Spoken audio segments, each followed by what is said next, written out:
തെരുവ് വിളക്കുകൾ പ്രകാശിപ്പിക്കാത്തതിൽ പ്രതിഷേധം. കോൺഗ്രസ് പഞ്ചായത്ത് അംഗങ്ങളുടെ നേതൃത്വത്തിൽ പഞ്ചായത്ത് ഓഫീസിന് മുന്നിൽ പന്തം കൊളുത്തി പ്രതിഷേധിച്ചു. ശാസ്താംകോട്ട ഗ്രാമപഞ്ചായത്ത് ഓഫീസിന് മുന്നിലായിരുന്നു പ്രതിഷേധം.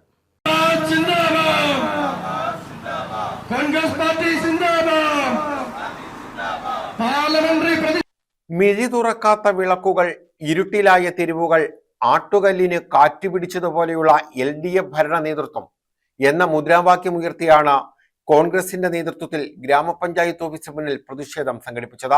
ശാസ്താംകോട്ട ഗ്രാമപഞ്ചായത്തിലെ കോൺഗ്രസ് പാർലമെന്ററി പാർട്ടിയുടെ നേതൃത്വത്തിലായിരുന്നു പ്രതിഷേധം. ഗ്രാമപഞ്ചായത്തിലെ തെരുവിളക്കുകൾ പ്രകാശിപ്പിക്കാത്തതിനെ തുടർന്ന് പന്തം കൊളുത്തിയാണ് പഞ്ചായത്ത് അംഗങ്ങൾ പ്രതിഷേധം സംഘടിപ്പിച്ചത്. UDF പാർലമെന്ററി പാർട്ടി മുൻ ചെയർമാൻ ഗോകുലം അനിൽ ഉദ്ഘാടനം ചെയ്തു. അത് താലൂക്ക് തലത്തിൽ എന്നുള്ളതല്ല, സംസ്ഥാന കമ്മിറ്റിയുടെ സെക്രട്ടറി മുതൽ താലൂക്ക് കമ്മിറ്റിയുടെ സെക്രട്ടറിയും ലോക്കൽ കമ്മിറ്റി സെക്രട്ടറിയും എല്ലാവർക്കും ഒരു അജണ്ട മാത്രമാണുള്ളത്.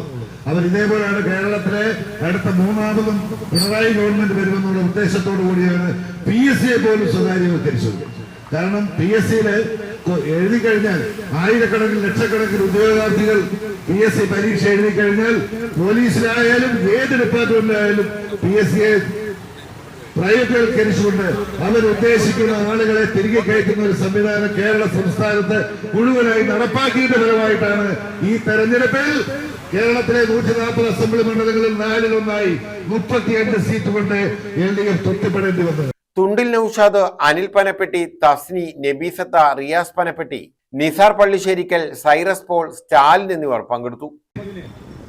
ഈ തെരുവിളപ്പ് മെയിൻ്റെനൻസ് നടത്തുന്ന വ്യക്തികളുടെ കോൺട്രാക്ട് കാലാവധി അവസാനിക്കുകയും മാർച്ച് 30-ന് ശേഷം ഈ 3 മാസമായണക്കെ അതിന് നടപടി സ്വീകരിക്കാതെ 3 മാസക്കാലമായി ഈ ഗ്രാമപഞ്ചായത്തിലെ ഗ്രാമപ്രദേശങ്ങളെ ഇരുട്ടിലാക്കി